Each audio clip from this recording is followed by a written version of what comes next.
خوب اعوذ باللہ من الشیطان الرجیم بسم اللہ الرحمن الرحیم الحمد للہ رب العالمین وصلی اللہ علی محمد وآلہ الطاہرین اللہم صلی علی محمد وآلہ محمد وعجل فرجهم۔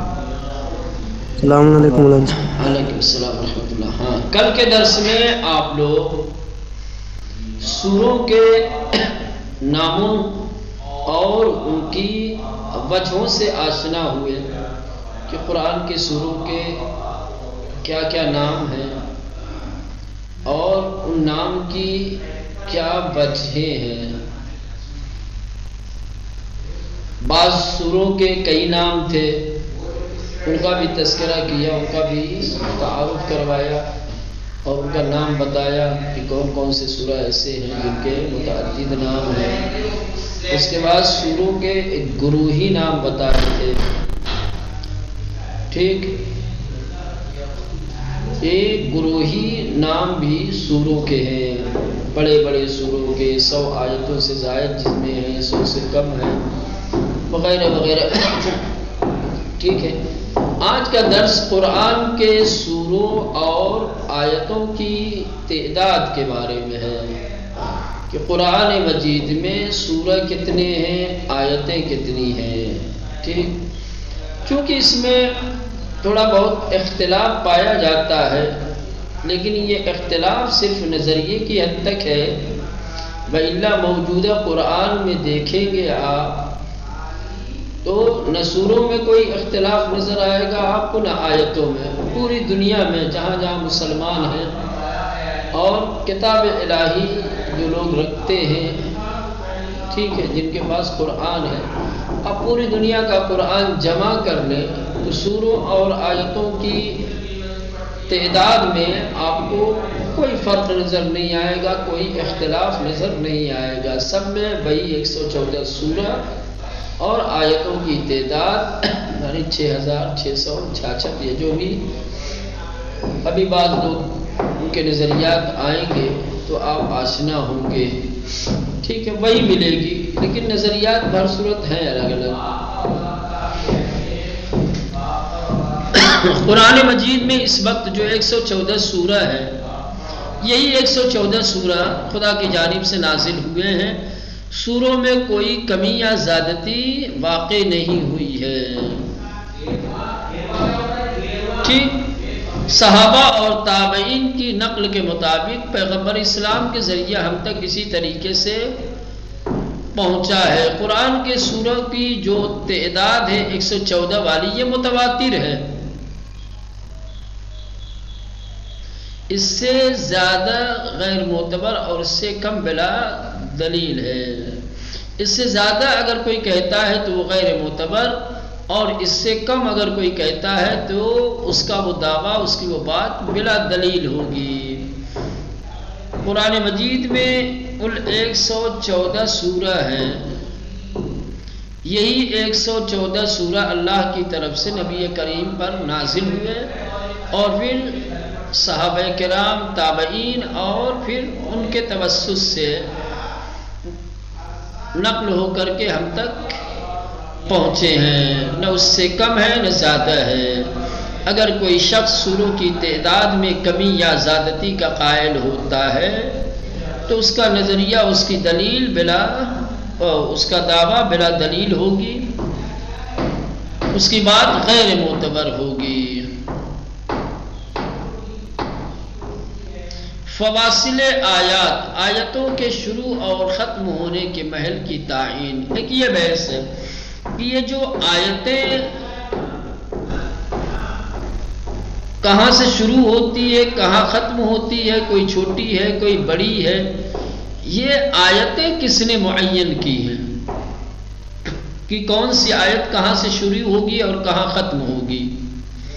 ایک مکمل آیت کی تعین، اس کی ابتدا اور اس کی انتہا کس نے معین کی ہے؟ کہا یہ بھی توقیفی ہے۔ توقیفی یعنی نبی کریم کے حکم سے یہ چیز انجام پائی ہے، اللہ کے رسول نے آیتوں کی تعین کی ہے کہ فلاں آیت یہاں سے شروع ہوتی اور یہاں پر آ کر کے ختم ہوگی، اس کے بعد دوسری آیت کا آغاز ہوگا، دوسری آیت شروع ہوگی اور پھر فلاں مقام پہ جا کر کے ختم ہوگی.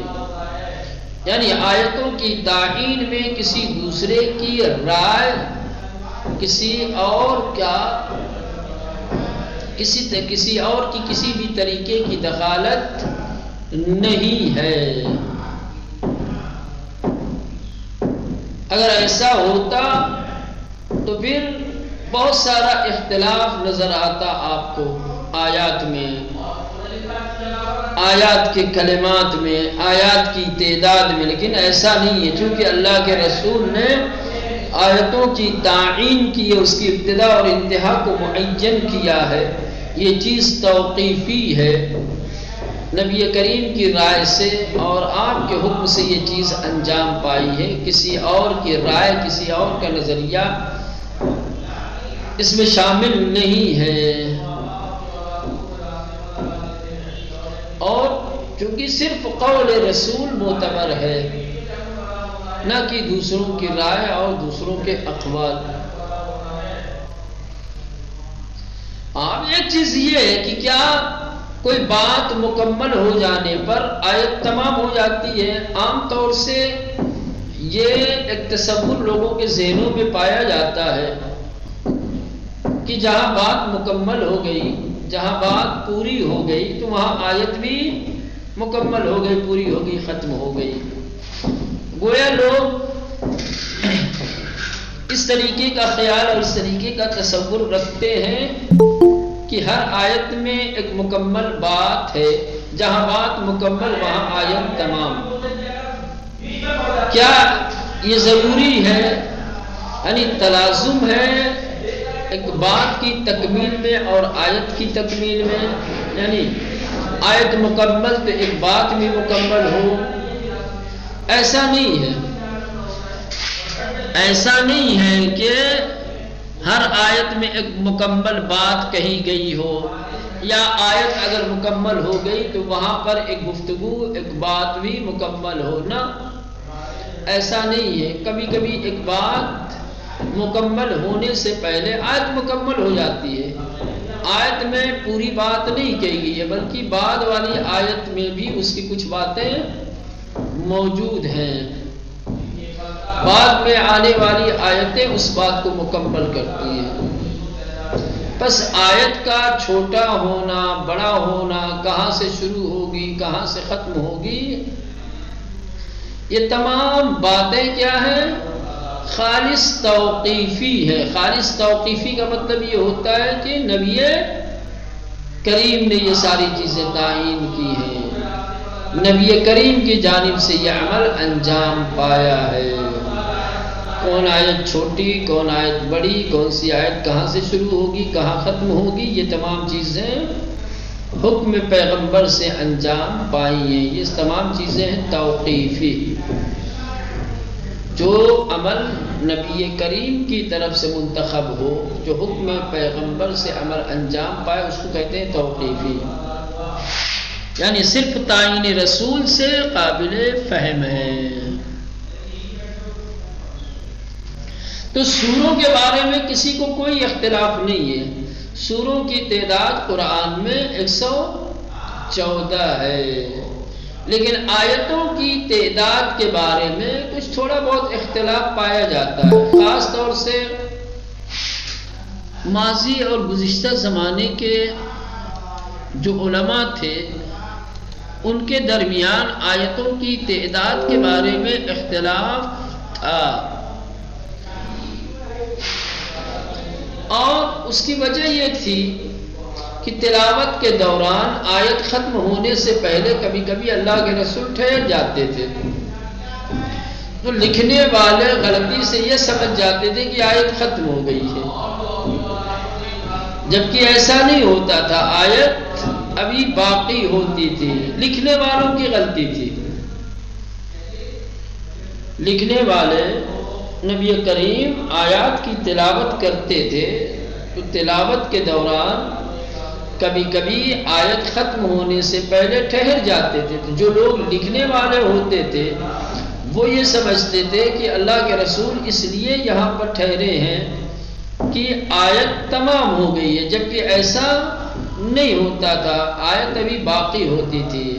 چنانچہ ابن عباس سے روایت منقول ہے کہ قرآن کی کل آیتیں 6,600 اور حروف کی عدد یہ ہے 32 لاکھ، یہ 3,20,671 3,20,671 حروف ہیں۔ کلمات قرآن کے سلسلے میں بھی اختلاف ہے کہ قرآن میں کلمات کیا ہیں۔ حروف اور کلمات میں فرق ہے۔ حروف یعنی وہی الف با تا، کلمات اس کلمے کو کہا جاتا ہے کہ جو متعدد حروف پر مشتمل ہو، جیسے اللہ، فقرہ، رحمان، رحیم۔ اب اگر آپ ان کو حرفوں کے حساب سے جوڑیں گے تو حرف کئی ہیں، سمجھ رہے ہیں، لیکن ایک کلمہ ایک ہے، ایک کلمے میں کئی حروف ہوتے ہیں۔ تو یہ اوپر حروف کی تعداد دی، نیچے کلمات کی، لیکن کلمات کے سلسلے میں بھی اختلاف ہے کہ قرآن میں کتنے کلمے ہیں۔ بعض نے کہا ہے کہ 77,277 77,277، کسی نے کہا نہیں 77,934، ایک گروہ نے 77,434 اور ایک دوسرے طبقے نے 77,807 کلمے شمار کیے ہیں۔ یہ کلمات کے سلسلے میں اختلاف ہے۔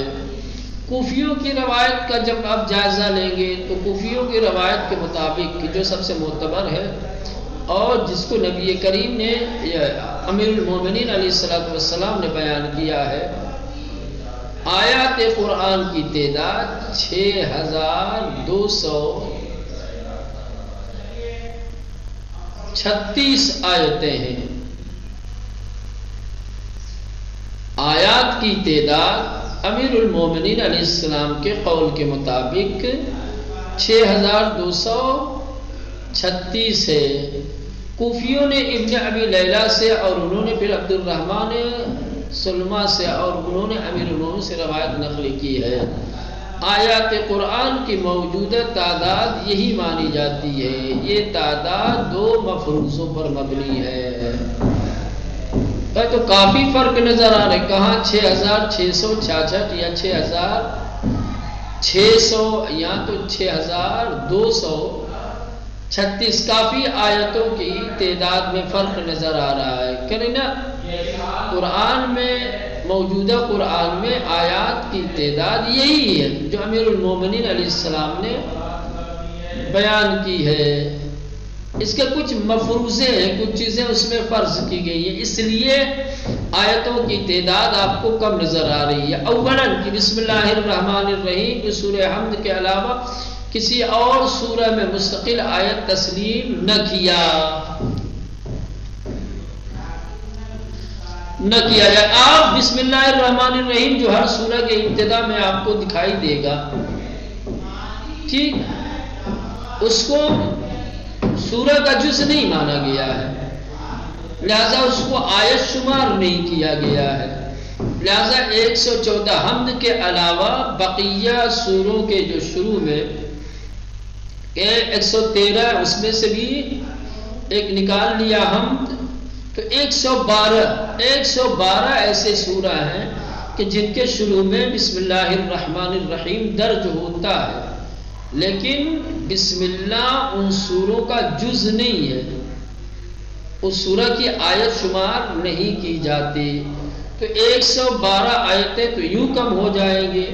دوسرے یہ کہ سوروں کے شروع میں جو حروف مقطعات ہیں مستقل آیت شمار کیے جائیں گے۔ حروف مقطعات یہ بھی مکمل آیتیں ہیں۔ تو اس طریقے سے یہ 2 مفروضے ہیں امیر المومنین علیہ السلام کی روایت کے مطابق، اور ان کے قول کے مطابق قرآن مجید کی کل آیتیں 6236 ہیں۔ تو یہ باتیں تھی سوروں کے بارے میں، آیتوں کی تعداد کے بارے میں، اور جو اختلافات آیتوں کی تعداد کے بارے میں تھا، یہ تمام چیزیں بیان ہو گئیں۔ اب انشاءاللہ جمع قرآن، یہ بھی ایک تفصیلی بحث ہے اور علوم قرآن کی شیرین بحثوں میں سے ہے۔ انشاءاللہ کل اس بحث کو دیکھیں گے انشاءاللہ اور مباحثہ کریں گے۔